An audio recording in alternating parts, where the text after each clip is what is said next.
So hello and welcome to Handmade Oxford Online, the interactive virtual craft fair running from Wednesday the 15th to Sunday the 19th of September. It's a wonderful mix of live demonstrations, live sessions, our daily auctions, live chat with our artists, but also a great way to shop direct from all of our makers. My name is Alice, and I am a part of the Handmade in Britain team. And this afternoon, it gives me great pleasure to introduce Shirley Eccles from Flash Glass. So, without further ado, I'm going to introduce her now, and hopefully, we can all see she's going to pop up and join us this afternoon. So, I'll just get her on there. Oh, Shirley, are you there? Yes. Hello, everybody. And thank you very much for inviting me to this live talk. I hope you enjoy my presentation. And if there's any questions, you're most welcome to ask. Well, it's wonderful to have you on board, and thank you so much, for spending some time with us here. Now, Shirley, if people aren't familiar with your practice, how would you describe it? Well, I come from fine arts and ceramics, and I've moved in when I came to England, started to work with glass, and I've moved into glass. And at the moment, I sort of classify myself as a glass artist because I don't think I can do all the other mediums and make them all successful. So I'm majoring in my glass, different techniques. I love experimenting and love trying out different ideas and techniques. So it's very challenging, but I enjoy it.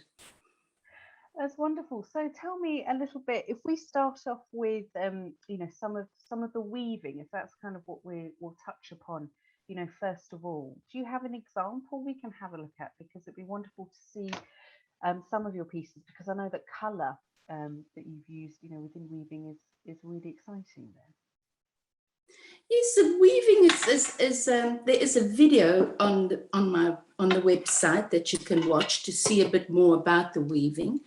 The weaving starts off when you've got a mold like that, and then you cut your glass in strips, melting them on the mold, and then you will weave them together. So that is a sheet that I've made beforehand. Once I've got the sheet made, there's various ways I can treat the sheet. I can either slump it to create a slumped bowl, or I can use a technique which we call drop out. So in this case, it's put on an oval ring, and then it free falls through the ring, and then I have to cut it off here and polish it, and that takes quite a long time. But you can see the weave, the technique, you can still see the weave technique in this piece to be finished, obviously. So where do you actually create some of these pieces? Because of course, kind of going through obviously the last, year, where's your studio, based? I have a studio on a farm in Kintbury, a little one up, one down, which is great because upstairs I can do all the designing and it's sort of the clean area, and downstairs is where I do all the mold making, the firing, and the glass polishing. So it is quite a convenient little studio that I've got. I'm very privileged to have it.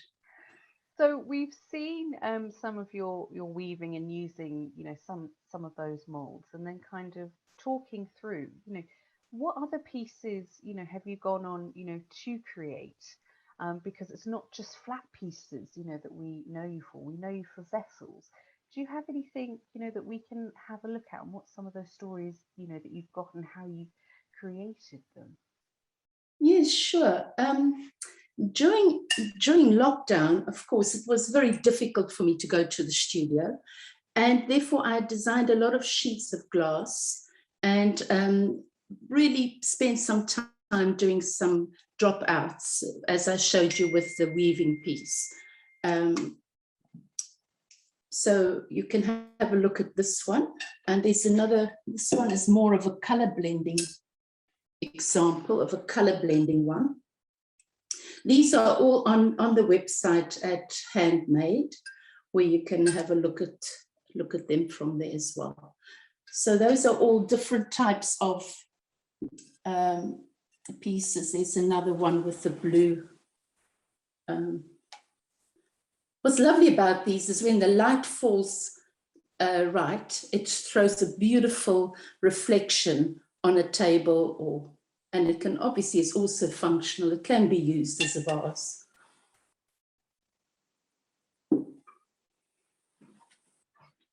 So we're seeing kind of color, and we're seeing, different shapes. What would go in? Because of course we've just seen that flat piece for your weaving. How are you creating these beautiful voluminous, vessels? Well, each piece and each technique is different. I can let me show you a piece that you'll also find on the marketplace. This is a piece that is it's very heavy, but it's called a centrifuge, where the hot glass is poured directly into a mold, into a sand mold, and it's put on a turning wheel where it then is spun. And as it moves and is spun, the glass will shift up to the top of the rim of the mold. Unfortunately, you only have one chance, because if you spin it too fast, you can spin it totally out of the mold, or if it's too slow, it doesn't reach the top. But it is a wonderful technique, a very, very exciting and very instant, to be quite honest. There is a small clip of that maybe on my website as well. Well, we're hearing there about, molds and kind of using them, certainly for centrifuge. But tell me a little bit more about your mold making as you put that to other pieces, haven't you? Yes, I've just started a new body of work. Just pop that one away. This is so heavy. I've just started a new body of work. I've been collecting some wooden spoons, mostly from, many of them from Estonia, some from Morocco, some come from France, a variety of places. And I've asked myself, why did I want to work with spoons? And I think that the reason is that for me, spoons is about caring, about feeding, about nurturing.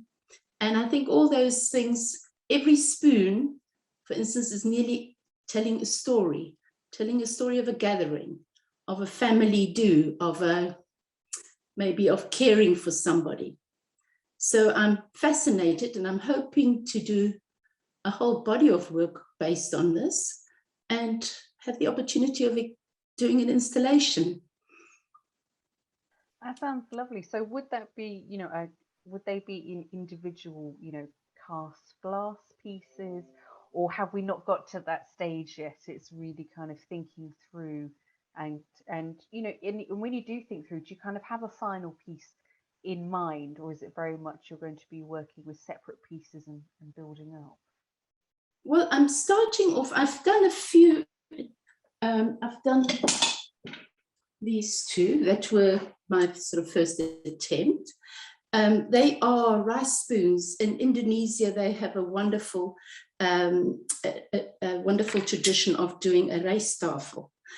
And during that, they normally have a spoon that's just shaped to serve the rice. And with the rice goes lots of little tiny sort of tasted dishes, really. And my aunt is grew up in Indonesia. And it's such a wonderful family tradition to have one of these meals where everybody gathers around and have a festive time. So those were the first two I made. And then I've got a wonderful selection of spoons that I've already collected. For instance, this one. This is my favorite one. It was given to me by my daughter. It is beautiful, very, very thin and really delicately made. I am also collaborating with a glass, with a spoon maker, that makes handcrafted spoons. His name is Martin Damon. And I'm hoping to be collaborating with him using the glass and some wood together. So I'm really looking forward to that. Can I show you some more examples of? Yeah, no, please do. I mean, please do turn the camera around, because I think it would be lovely to see if you've got all those pieces there, to kind of see them all together.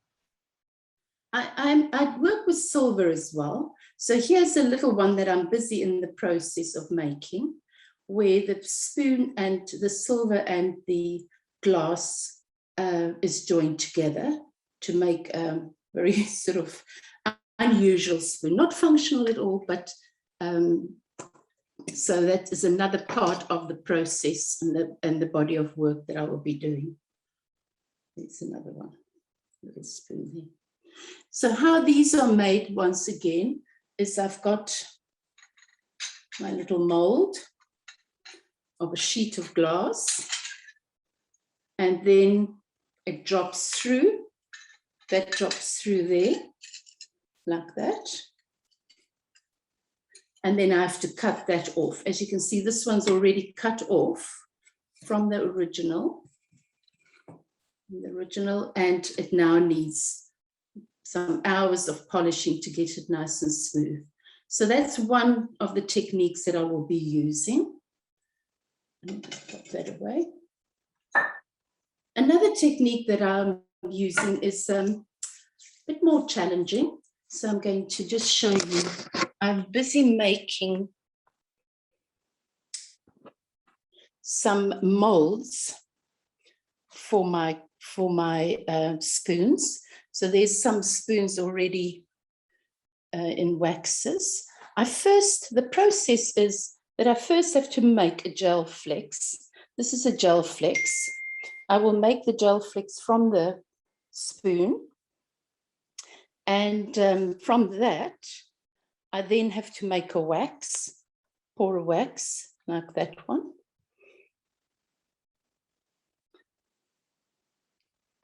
And from the wax, I make a plaster mold.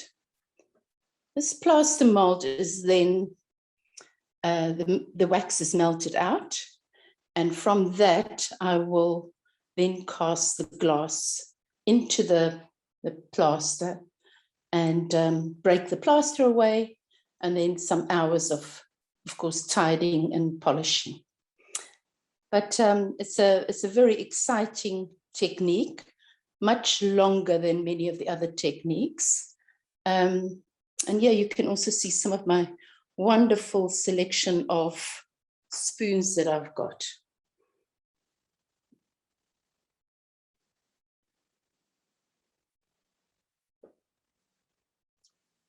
This little one comes from a friend in France. Sweet's got a little rest as well.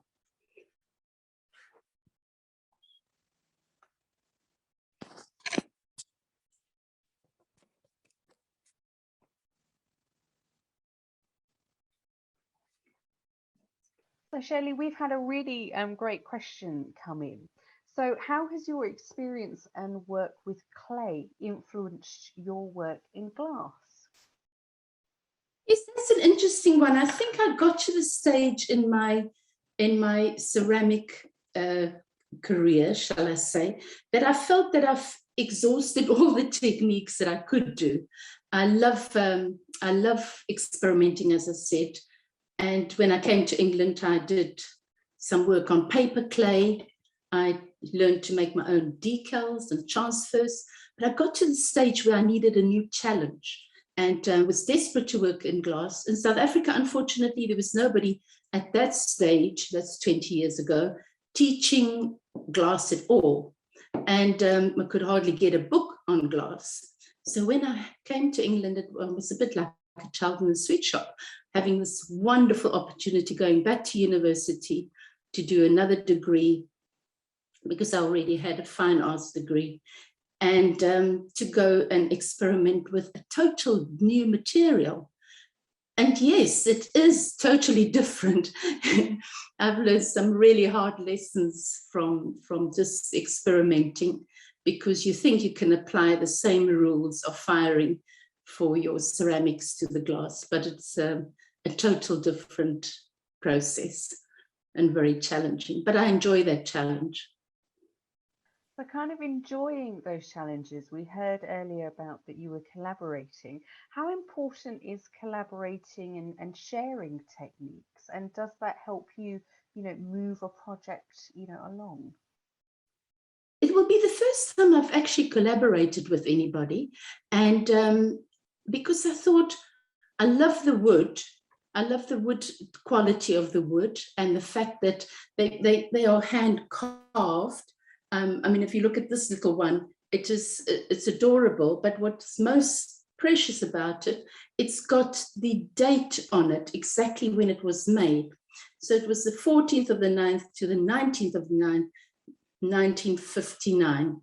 And to see those marks of the chisel and how it was hand carved, to me is very, very special. And so I thought I'd love to combine my glass with other materials. Well, I'm doing it with a silver, but I would love to join it with wood. And then I thought, well, for me to go back and try and be very competent and professional working with wood is going to take some time. And I thought it would be lovely to work with another artist, and contacted Martin Damon, and he luckily has agreed to take up the challenge to see how we can work together. And I'm really looking forward to this experience working with another artist. It's funny when you were showing us your work, it's very, smooth. And then when you've shown us your spoons that you've got, they're very smooth as well. Does texture, ever play a firm part in pieces that you make? Or is it that smoothness, that you enjoy, throughout your pieces?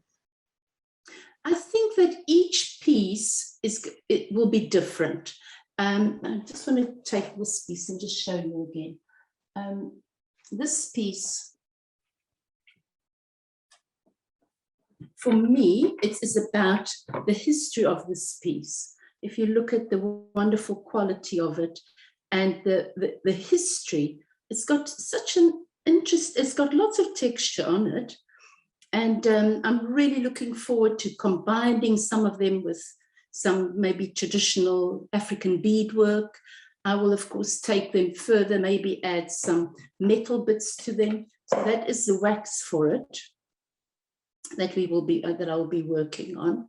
And this one isn't, I don't think, going to be smooth, because I would love to keep that lovely texture of the technique, how it originally was made. And then other times I do love the simplicity of form and shape, as you can see in this one. Beautiful, this one. Hours of caring for and elegant. So I think that each spoon for me will have its own personality, really, and character. It's lovely. Sometimes when I'm looking at some of those spoons, is it, form over function? Because some of those look, very, very kind of large to use. But it's lovely to hear that, you want to kind of capture those stories and build a new story as a collection together. I think that's wonderful, to hear.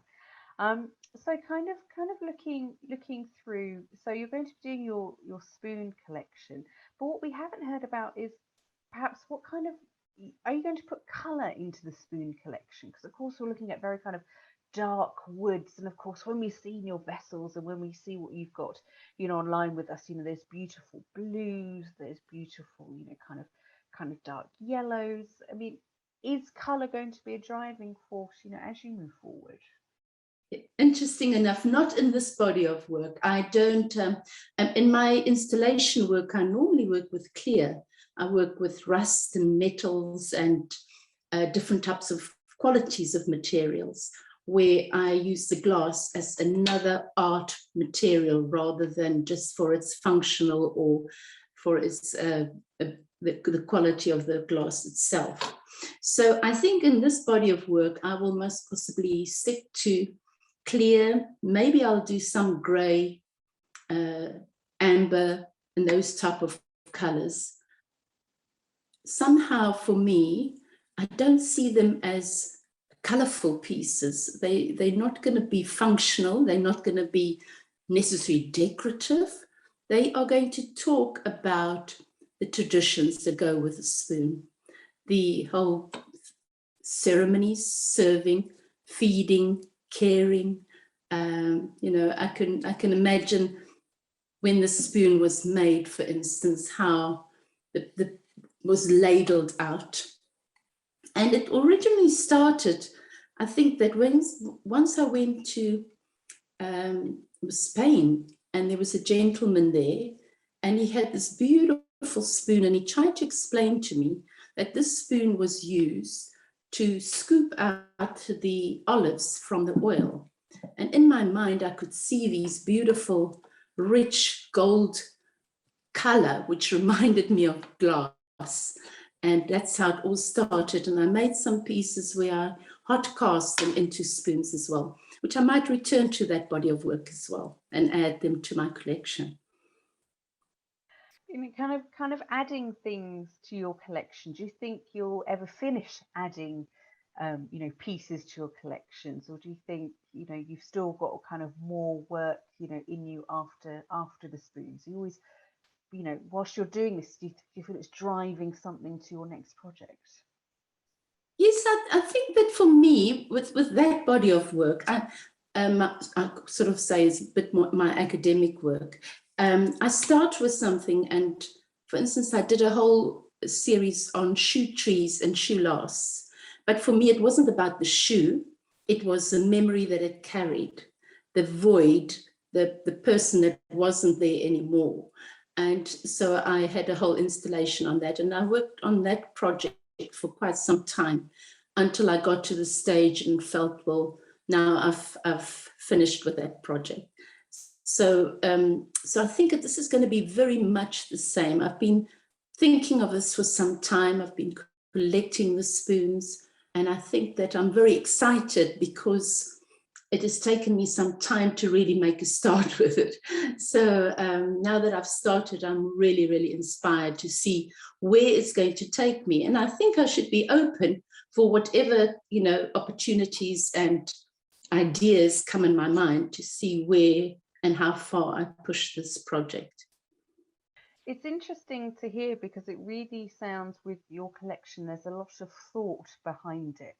Because I'm in a lucky position where I get to speak to, designer makers at different stages, and a lot are inspired by the material, by color, by techniques. But it really seems like you have a different way of starting a project. Do you think that will ever change, or does actually, sometimes the material actually you know, start you on a new project?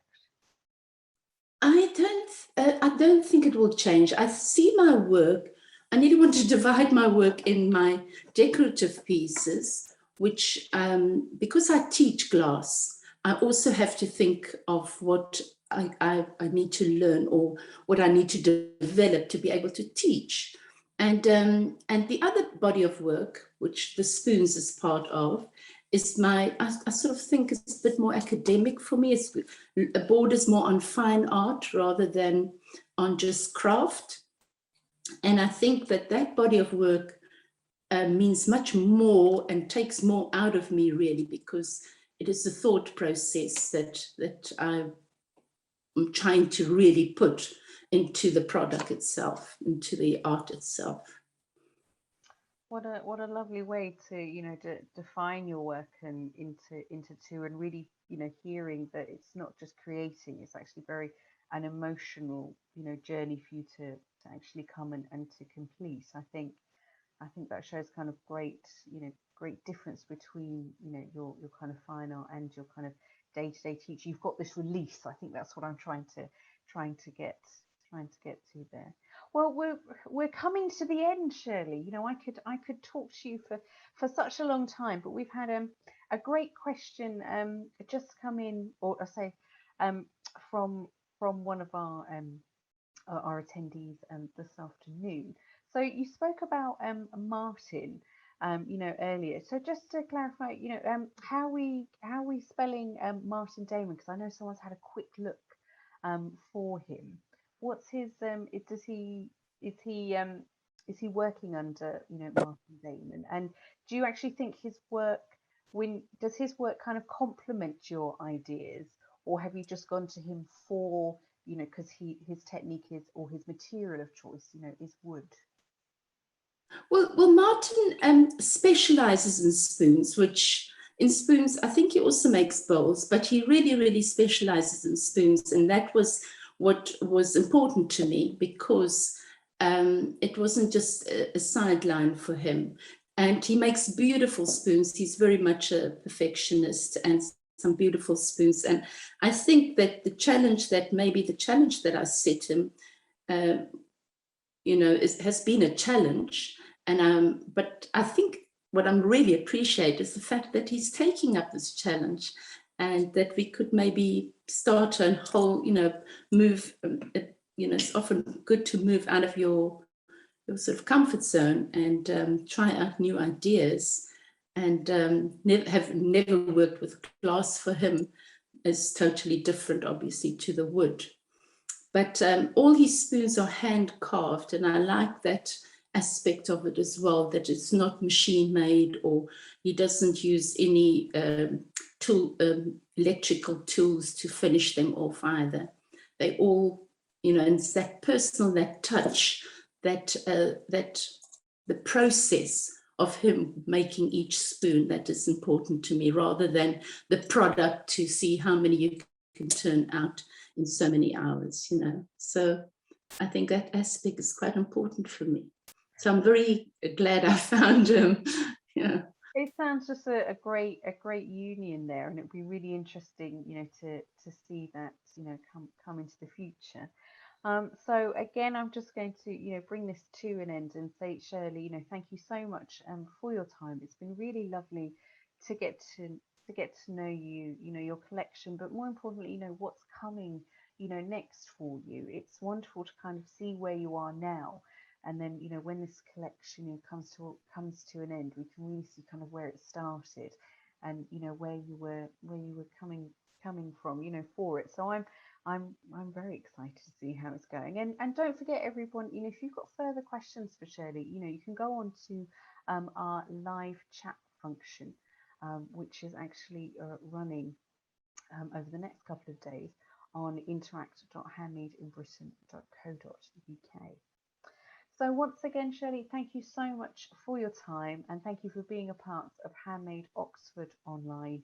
And we do hope you've enjoyed your time with us this afternoon. Thank you very much, Shirley, and thank you very much, everyone, for watching. Thank you so much, and I really enjoyed the opportunity to share this thought process in my new project with you. And I'm hoping that once it is ready for exhibition, to be exhibited, that you will maybe enjoy seeing it.